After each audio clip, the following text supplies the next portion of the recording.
2. Adam, if you want to send to the group that we're on, 28B2. What we've been discussing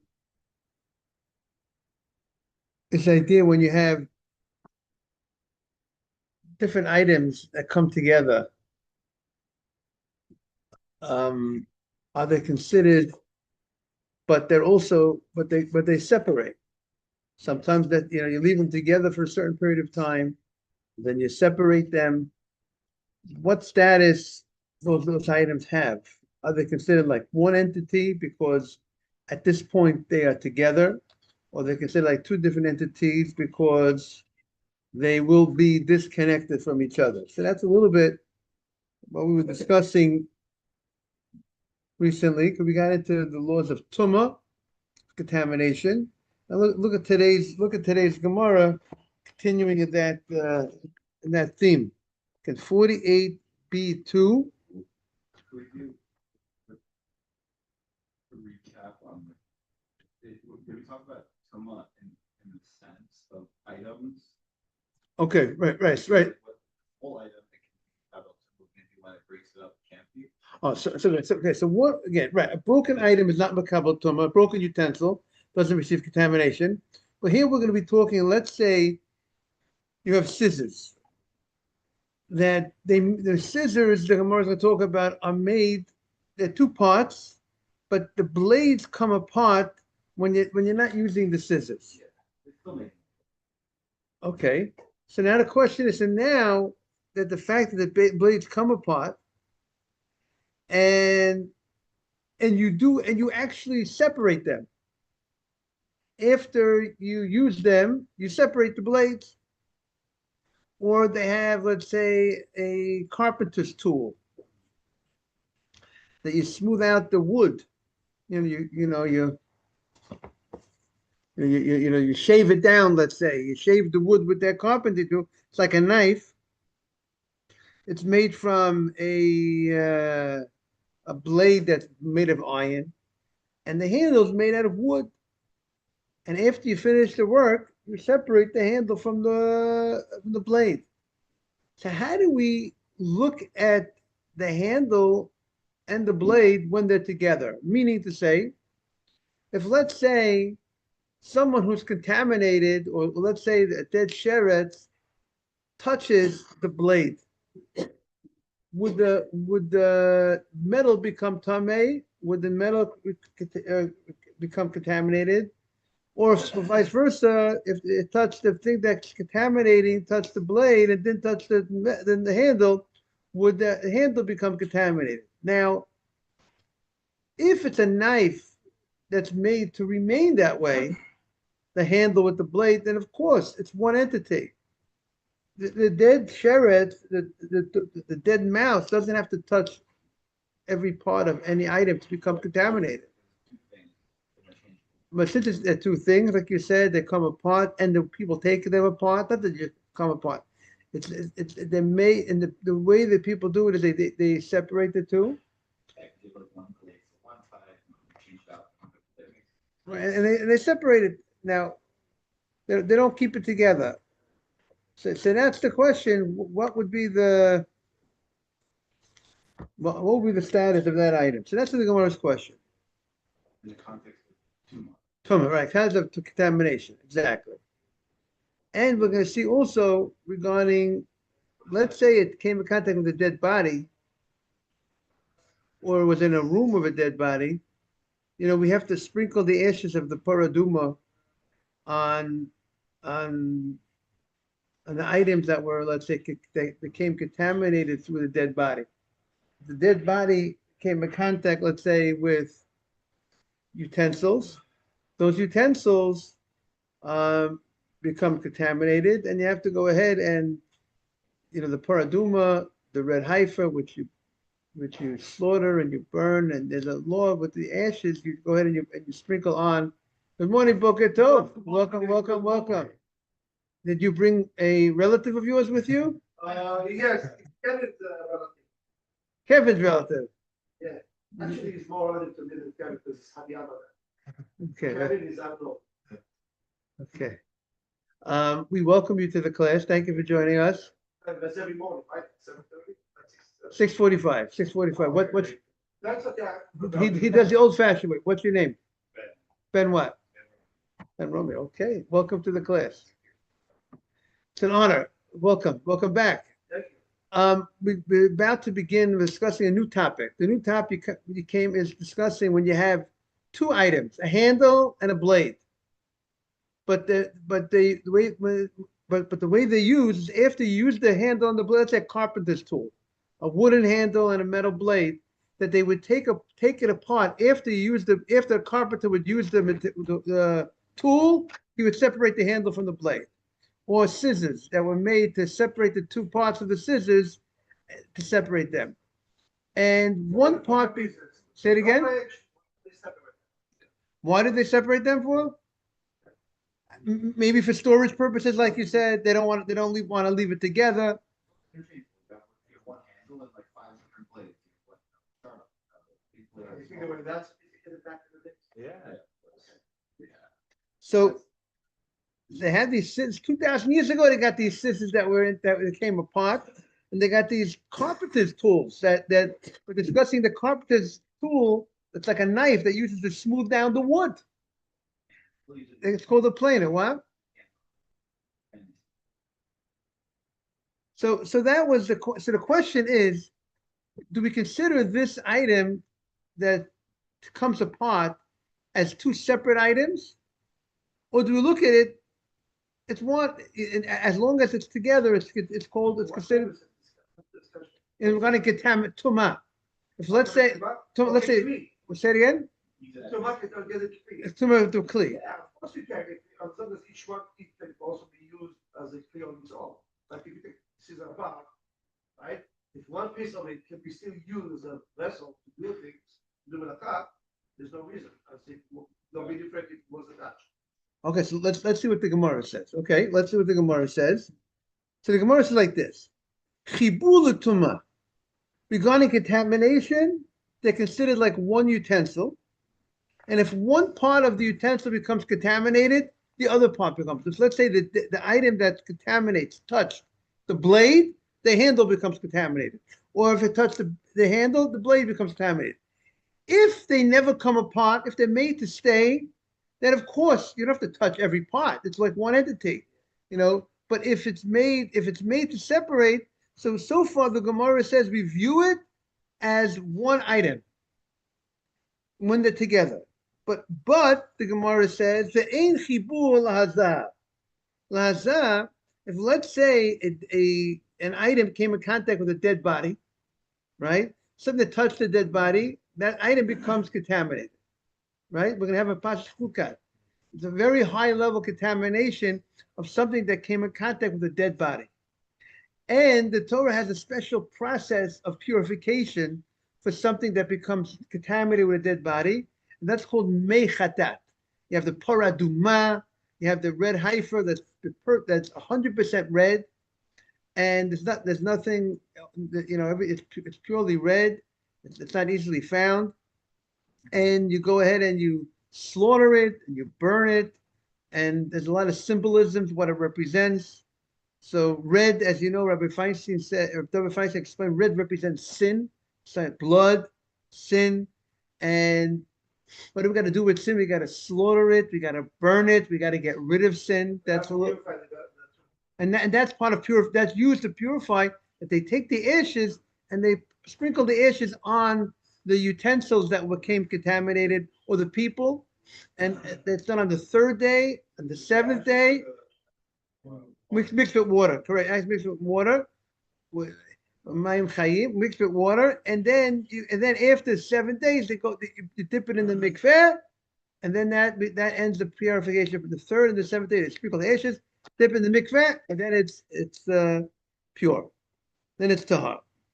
But regarding hazah, they're considered, regarding the sprinkle of the ashes, good morning, Simon, they're considered like two entities.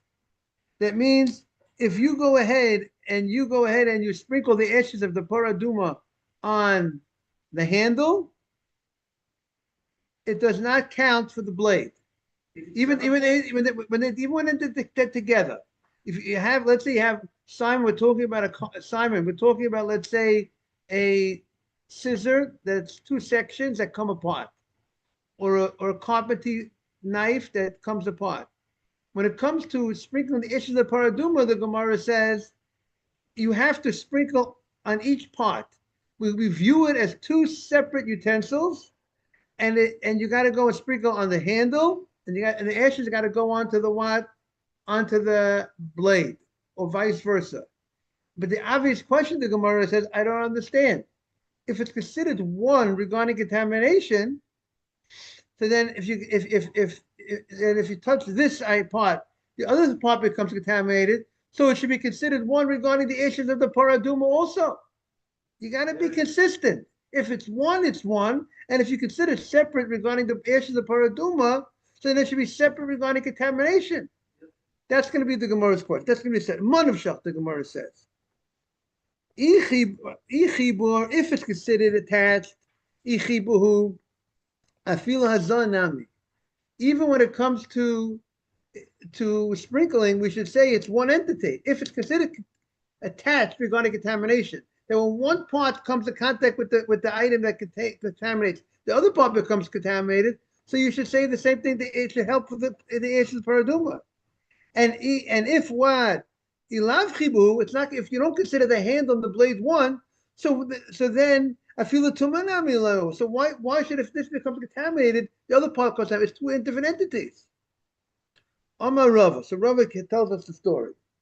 Rava says like this: Dvar Torah, on a Torah level, bishat malacha. When you're using this, when you have the carpentry tool together, the knife and the handle, or you have the scissors, it's time that I'm using it now. I'm middle of using it. I'm once I'm using the item, I'm middle of using it, I'm about to use it, I presume is also part of the same thing. During the time that it's standing to work, not when I finish my job. I finish my job, it's finished. I'm not working with it. Day's over. I finished my carpentry job, and if it's still attached together, it'll have one status. But whatever's called during the working time, when this tool is being used for working purposes, chibur bein l'tumah bein l'hazah. It has a status of, it's considered one. It's considered like one item. Morning, Dr. Rosen. We have an Englewood. You're also from Englewood? You're also from Englewood? We have an Englewood. We have a great group from Englewood. Say that again? Beautiful, beautiful. We will take these three musketeers anytime. Okay, we're on 48B2. So Reuven said like this: when you have these tools, Dr. Rosen, and if the tool, we're talking about a tool that's made that two different parts that come together, and then you separate them after work. After you finish the working with the tools, you have tools in your shop, you separate them. So we say like this: while it's being used as malacha, everyone have it in the Gemara 48. But if anyone needs another copy, Adam, we have should have another copy if anyone needs. I don't know if anybody needs. We have another copy in there.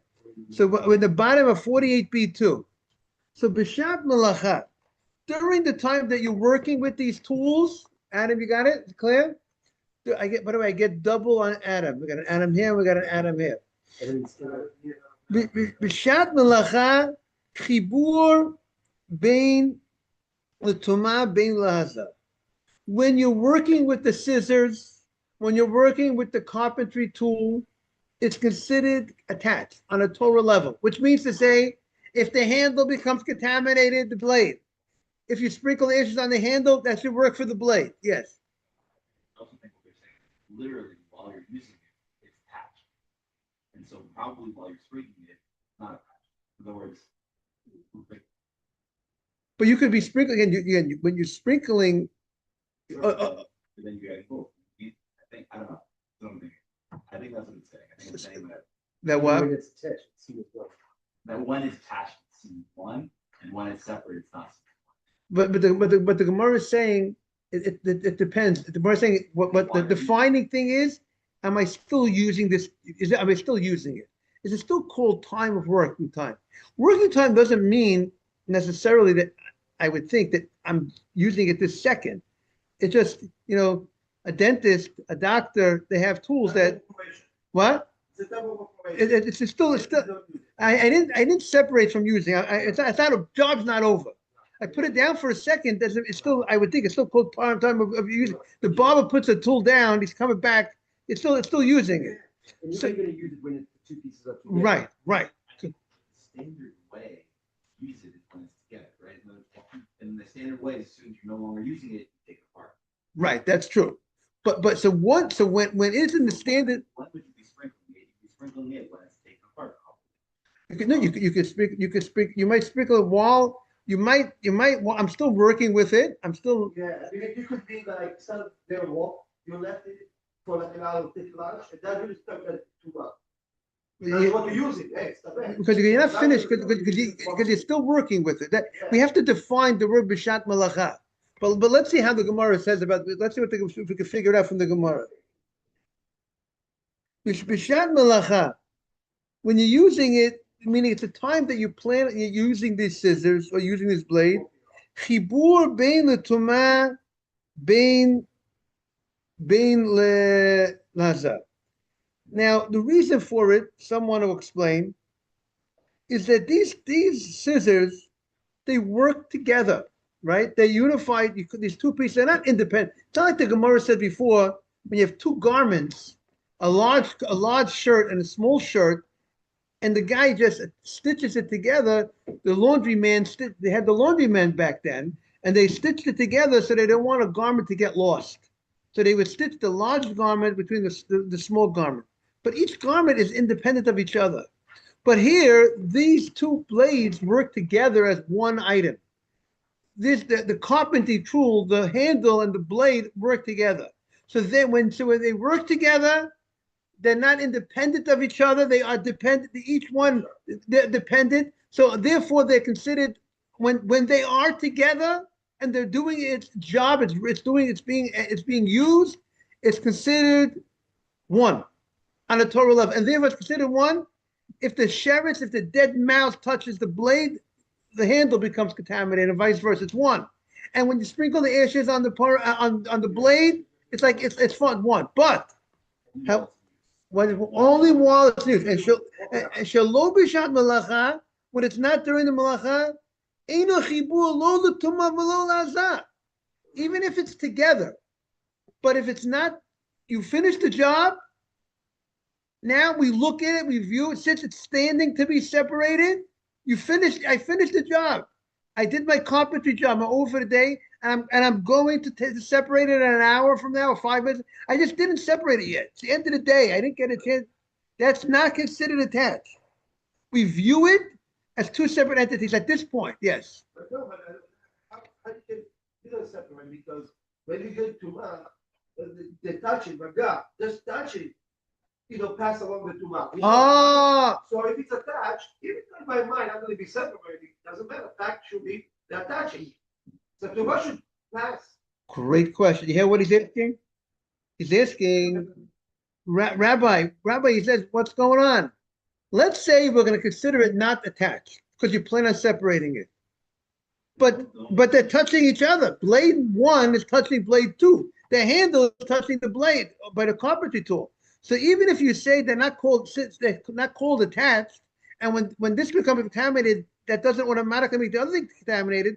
But why don't we say that since this part is touching that part, the blade is touching the handle, now the blade should make the handle contaminated.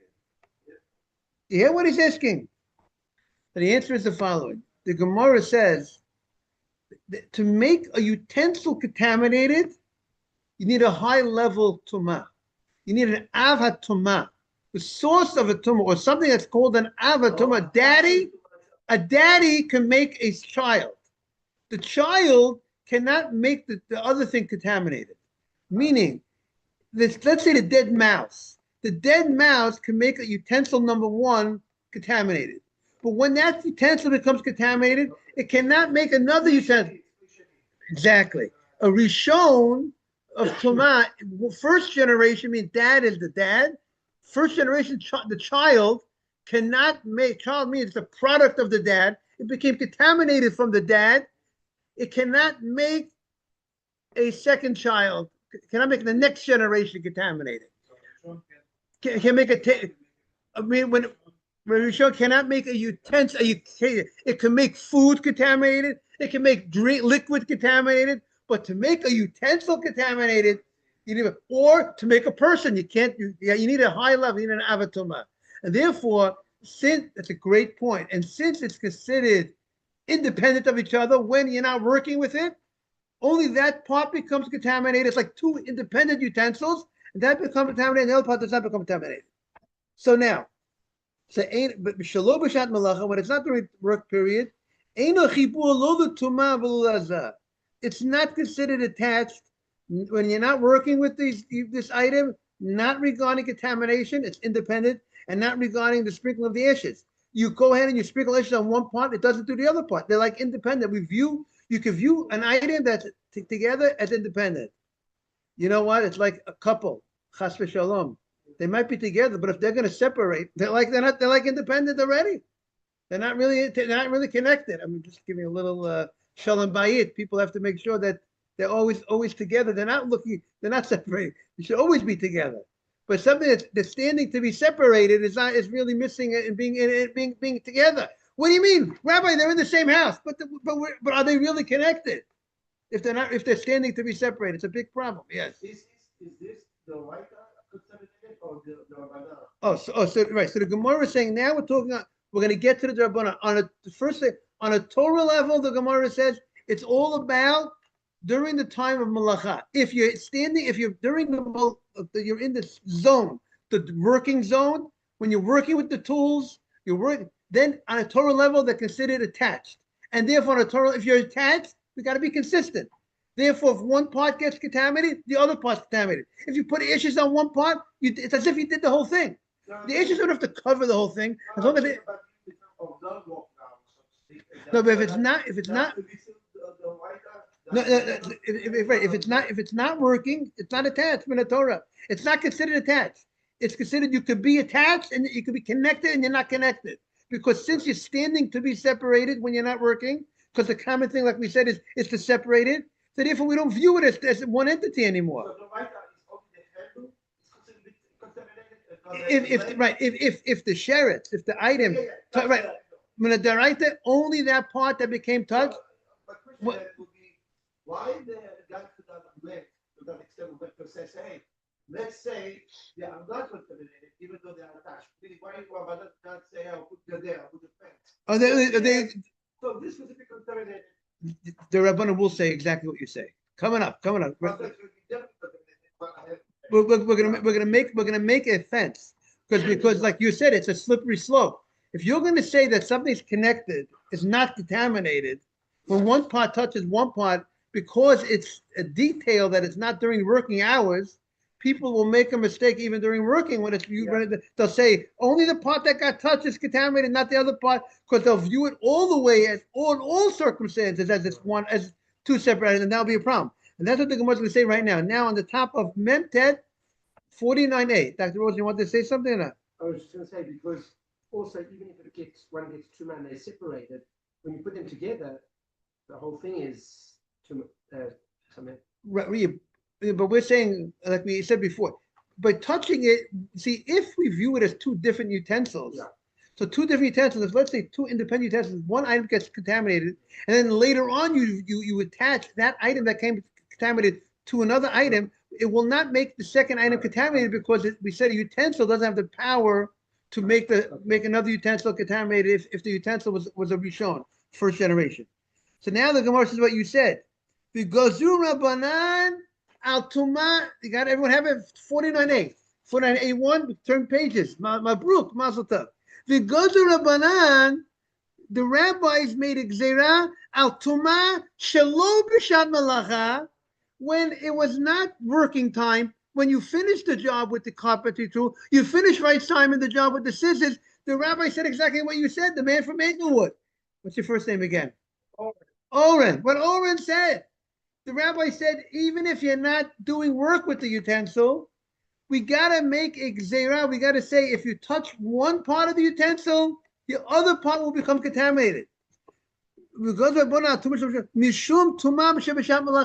because they were afraid if you're going to view them practically, rabbinically, as two different items, you know what's going to happen?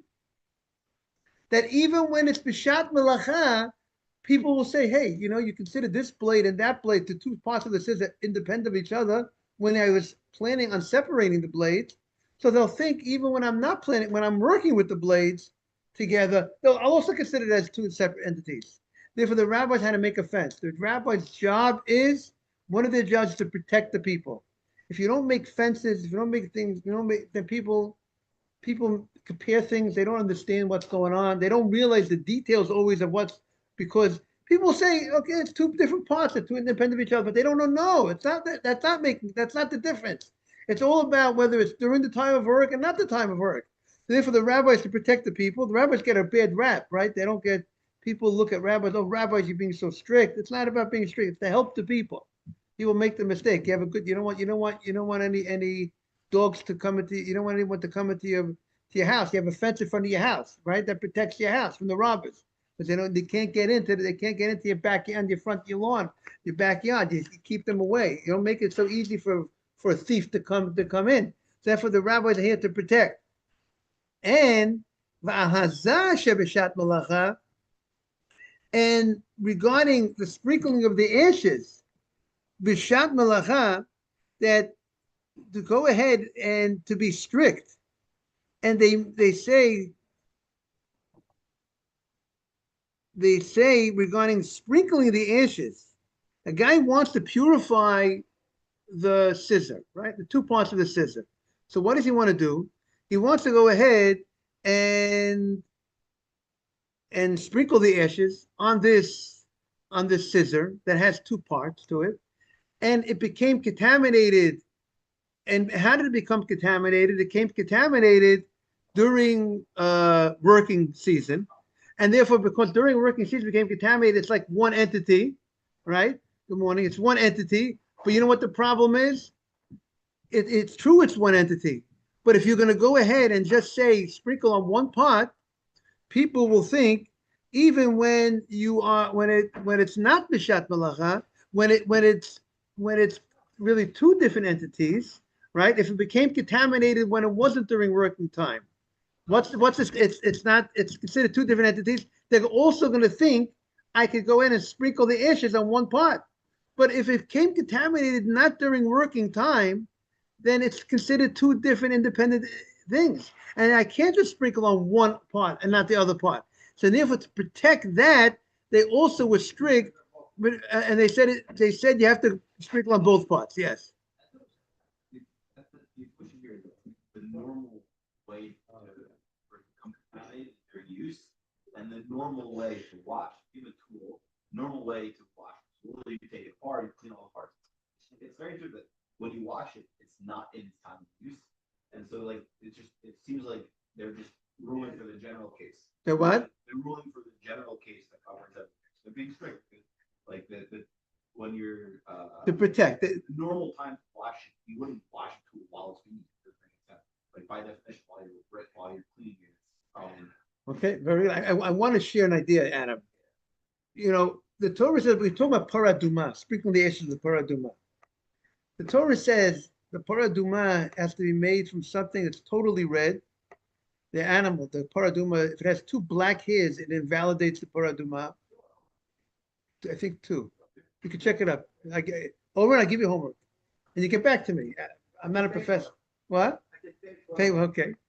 And the Torah says, "Ashe'en bo mum." This animal has no blemish. This is the animal that you got to use for paraduma, that it doesn't have any blemish.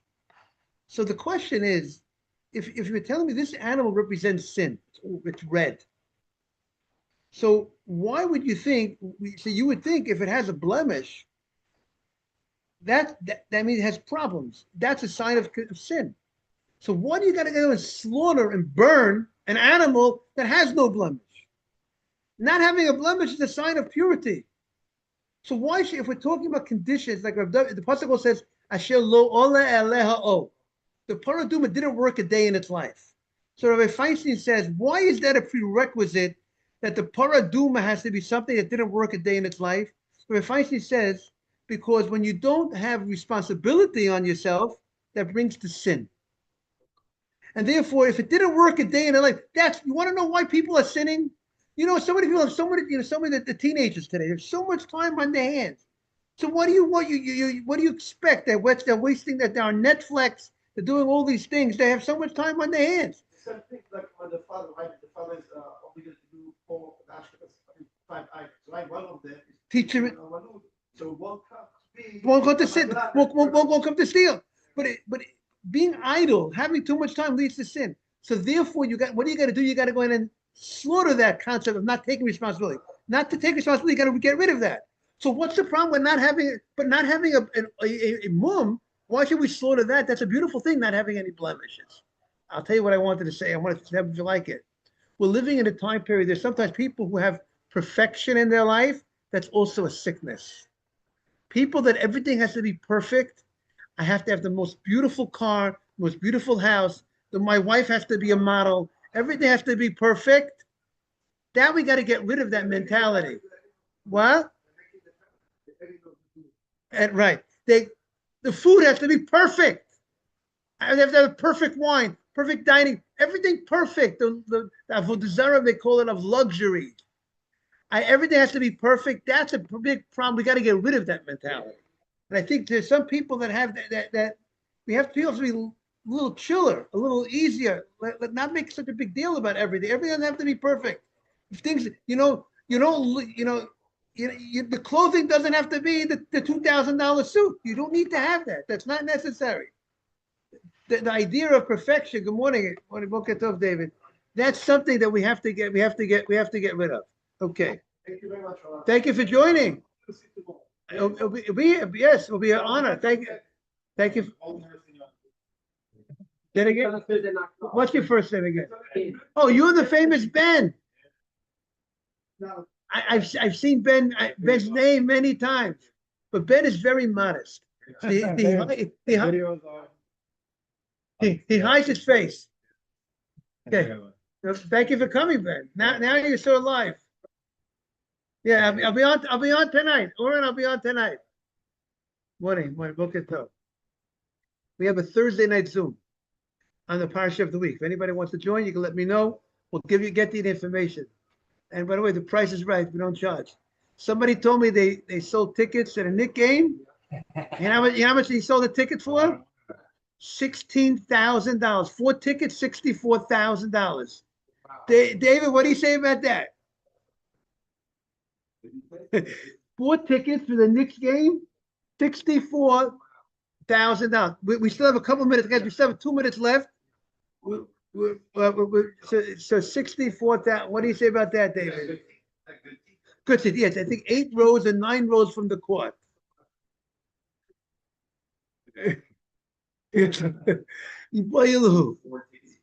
Now let me ask you a question. People are willing to spend $64,000 for 4 tickets. How much are they willing to spend to buy a sefer, a Jewish book, a mezuzah, tefillin? The game is one night, and they're willing to spend so much money. Okay, yeah. They're not rabbis that are buying. Yes, you're right, Simon. But people, I think, if they're spending $16,000, I want to know how people who spend that money, you have to make. Are they spending it for real things in life as well that are important in life? Are they giving charity? Anything close to what they're spending? I hope so. I hope so. Right. I hope so. David. Okay. Iboyulu. Now. But right. So, what we're going to be discussing tomorrow, just a little preview of the Gemara we're discussing. We welcome Stephen. Is that on Shabbat? Before Shabbat, if you want to wrap a food that's warm, before Shabbat, you went ahead and you took the pot of soup off the fire. Now it's a summertime. You don't want the kitchen to be so hot. You want to close the fires before Shabbat. So before Shabbat, you can wrap the pot of soup in a towel on all sides, you're insulating it, that's fine, before Shabbat. On Shabbat itself, the rabbis were concerned that if the rabbi said you can't insulate food on Shabbat, you can't insulate, take something off the fire, the pot off the fire, and then wrap it on all sides. You want to wrap it on, leave one side open, that's not the way of insulating, that's fine. But to wrap a food on all sides is a problem. Before Shabbat, we said you could use a towel to insulate food. But you can't use a type of material that gives heat. If you want to insulate the food with something that has the ability to give heat, you can't go ahead and insulate with that item. So there's a distinction between what is the material that you're using. A material that gives heat or doesn't give heat. When it's Shabbat itself, it doesn't make a difference. You can't insulate whether it gives heat or not heat. You can't insulate on Shabbat. You can't cover the item on all sides. But before Shabbat, the Gemara is going to talk about you can insulate specifically food before Shabbat for the purpose of keeping it warm for Shabbat, only with something that does not add heat. We'll continue tomorrow. I want to wish everyone a beautiful day. Thank you all for joining. Thank you. That's you. You too. See you later. Yes, looking forward.